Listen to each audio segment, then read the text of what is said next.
এজন্য ইসলাম পেয়ে আমরা খুশি না বেজার? প্রত্যেক নামাজ শেষে আমরা আল্লাহরে বলি, আল্লাহ রাদিতু বিল্লাহি রাব্বা ওয়া বিল ইসলামি দীনা ওয়া বি মুহাম্মাদিন নাবিয়ান ওয়া রাসূলা। ও আল্লাহ, তোমারে রব হিসেবে পেয়ে আমরা খুশি। ও আল্লাহ, ইসলামকে ধর্ম হিসেবে পেয়ে আমরা খুশি। বিশ্ব নবীকে আমাদের রাসূল পেয়ে আমরা খুশি। ঠিক কিনা বলেন? ইসলাম ছাড়া অন্য কোনো ধর্ম আমরা গ্রহণ করব না। ঠিক কিনা বলেন? আল্লাহর কাছে অ্যাকসেপ্টেড রিলিজিয়ন একটা, সেটা ইসলাম। আল্লাহ এই দেশকে তুমি বরকতময় করো, বাংলাদেশকে তুমি শান্তিময় করো। আওয়াজ করে সবাই বলেন আমিন। এই জায়গাটাতে সামান্য একটু আওয়াজ হচ্ছিল, এটাও থেমে গেছে। আলহামদুলিল্লাহ, আলহামদুলিল্লাহ। এখন একেবারে everything is in my control. মাশাআল্লাহ। ঠিক আছে, আমি মূল আলোচনায় যাই। প্রিয় ভাইরা, আমি বলেছিলাম আমার আলোচনার বিষয় হচ্ছে শান্তিপূর্ণ সহাবস্থান, সাম্প্রদায়িক সম্প্রীতি। আমরা দেখব ইসলাম আমাদেরকে কি কি দিক নির্দেশনা দেয়। শান্ত হইতে হবে। খরগোশের কানের মতো কান দুটো আমার দিকে করে রাখেন। আমি এখনো উঠে যাব, হাত নাড়ায় লাভ নাই, আমি উঠে। শান্ত হইতে হবে। খরগোশের কানের মতো কান দুটো আমার। আমরা দেখবো যে রাসূল সাল্লাল্লাহু আলাইহি ওয়াসাল্লাম এই পিসফুল কোএক্সিস্টেন্সের জন্য আমাদের কি শিখিয়েছেন, কি কি গাইডলাইন দিয়েছেন। আমরা 1, 2, 3, 4 করে এগুলো আপনাদের সাথে শেয়ার করব। আমি আপনাদের খেদমতে সূরাতুল আনআমের 108 নম্বর আয়াত তেলাওয়াত করেছি।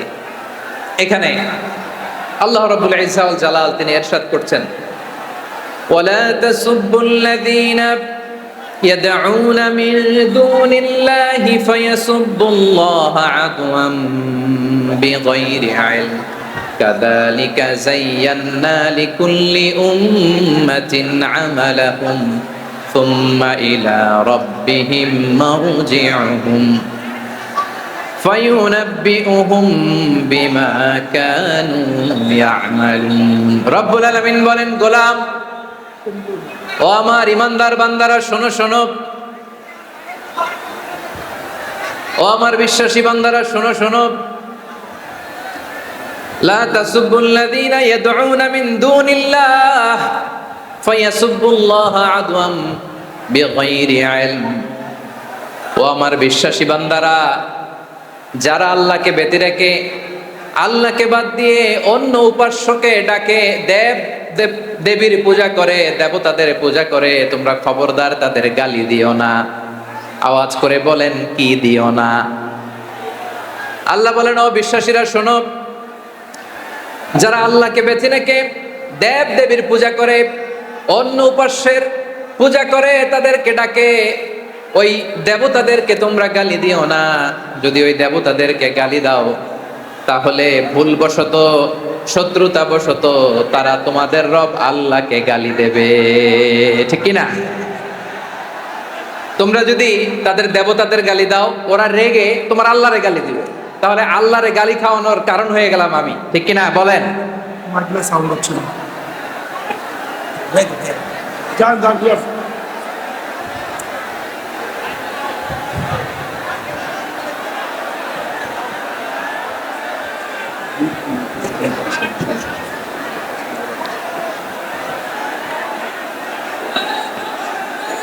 সম্মানিত ভাইয়েরা, এত বিশাল প্রোগ্রাম, মাইকের একটা সেটআপ থাকে, তারগুলো অনেক সময় নড়ে যায়, ধাক্কা ধাক্কিতে ডিসপ্লেস হয়, একটু ঝামেলা হবে।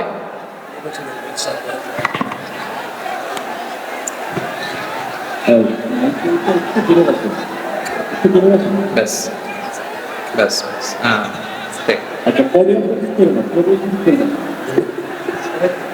ঠিক আছে।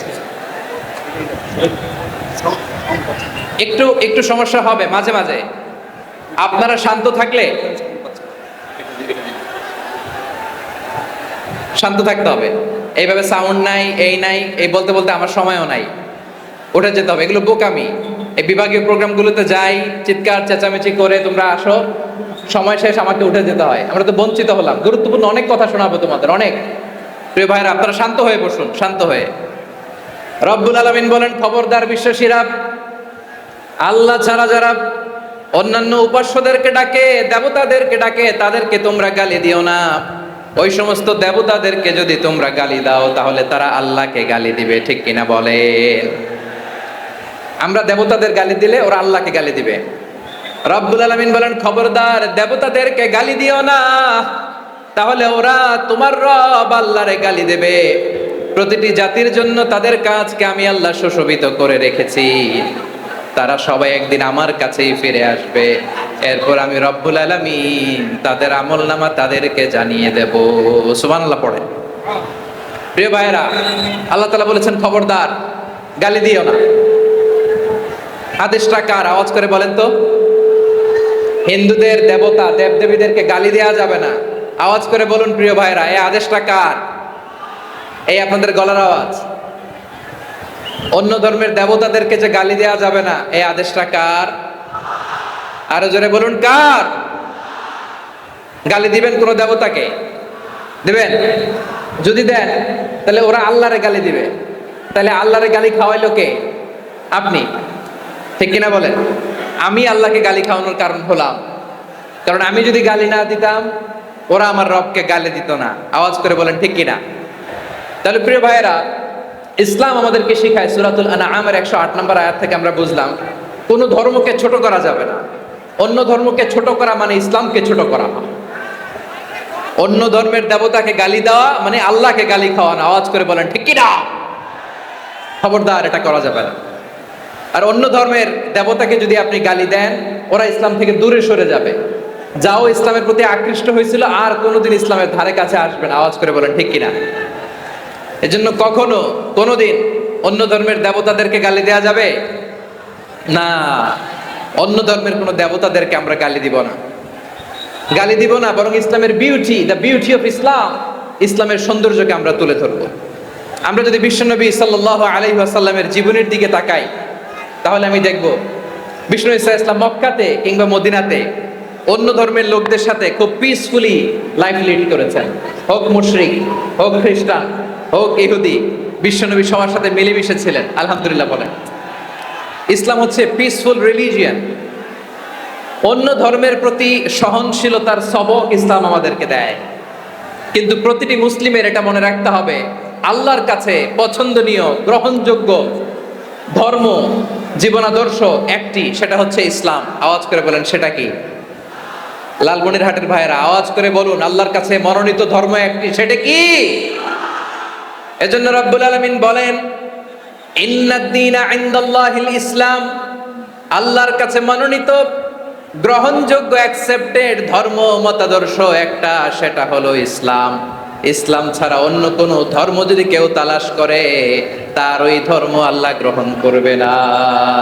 ওমাই ইয়াবতাগি গায়রাল ইসলামি দীনান ফালাই ইউকবালা মিন ওয়া হুয়া ফিল আখিরাতি মিনাল খাসিরিন।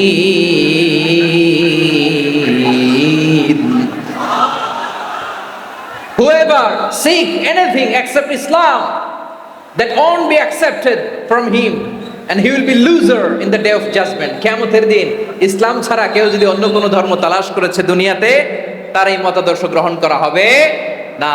and he will be loser, সে হবে লুজার, ক্ষতিগ্রস্ত। হাই হাই কোম্পানির ম্যানেজার, ওর আমও শেষ, সালাও শেষ। আওয়াজ করে বলেন ঠিক কি না? এজন্য ইসলাম পেয়ে আমরা খুশি না বেজার? প্রত্যেক নামাজ শেষে আমরা আল্লাহরে বলি, আল্লাহ রাদিতু বিল্লাহি রাব্বা ওয়া বিল ইসলামি দীনা ওয়া বি মুহাম্মাদিন নাবিয়ান ওয়া রাসূলা। ও আল্লাহ, তোমারে রব হিসেবে পেয়ে আমরা খুশি। ও আল্লাহ, ইসলামকে ধর্ম হিসেবে পেয়ে আমরা খুশি। বিশ্বনবীকে আমাদের রাসূল পেয়ে আমরা খুশি। ঠিক কিনা বলে? ইসলাম ছাড়া অন্য কোনো ধর্ম আমরা গ্রহণ করব না। ঠিক কিনা বলেন? আল্লাহর কাছে অ্যাকসেপ্টেড রিলিজিয়ান একটা, সেটা ইসলাম। তো বিশ্বনবী সাল্লাল্লাহু আলাইহি ওয়াসাল্লাম মক্কাতে কিংবা মদিনাতে খুব পিসফুলি এক্সিস্ট করেছেন, যে কোনো ধর্মের সাথে মিলেমিশে চলেছেন। তার প্রমাণ আমরা যদি রাসূল সাল্লাল্লাহু আলাইহি ওয়াসাল্লামের বায়োগ্রাফির দিকে তাকাই, তাহলে দেখব তিনি মুশরিকদের সাথে পিস ট্রিটি করেছেন, শান্তি চুক্তি, পিস ট্রিটি, পিস এগ্রিমেন্ট। আপনারা হুদাইবিয়ার সন্ধির নাম শুনেছেন? আমার লালমনিরহাটের কলিজার টুকরা ভাইয়েরা, হুদাইবিয়ার সন্ধির নাম আপনারা শোনেন নাই? ষষ্ঠ হিজরিতে বিষ্ণু ইসলাম মুশরিকদের সাথে এই ট্রিটি করেছেন, চুক্তি। কাদের সাথে? মুশরিকদের সাথে। আমরা তো মুসলমান মুসলমান বসতে পারি না, আমরা দুই মুসলিম ভাই একসাথে বসে চা খেতে পারি না, গল্প করতে পারি না। বিষ্ণু ইসলাম মুশরিকদের সাথে ট্রিটি করেছেন, হুদাইবিয়ার সন্ধি।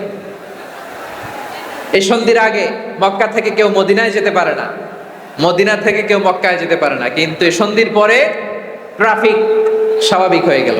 মক্কার লোকেরা মদিনায় আসতে পারে, মদিনার লোকেরা মক্কায় আসতে পারে। এটাকে বলে সুলহে Hudaibiya, the peace agreement of Hudaibiya, শান্তি চুক্তি। আমরা পৃথিবীতে এখন অনেক শান্তি চুক্তির নাম শুনি, এগুলো সব the piece treaty of Hudaibiya থেকে কপি করা। আল্লাহু আকবার। তাহলে বিশ্বনবী সাল্লাল্লাহু আলাইহি সাল্লাম তিনি যে শান্তিপূর্ণ সহাবস্থানে বিশ্বাসী ছিলেন, মুসলমানেরা যে অন্য ধর্মের প্রতি সহনশীল তার প্রমাণ হচ্ছে এই পিস ট্রিটি। শুধু তাই নয়, মাইকের সাউন্ডটা একটু বাড়ায় দিতে হবে, খুব দুর্বল, একটু মজবুত করতে হবে।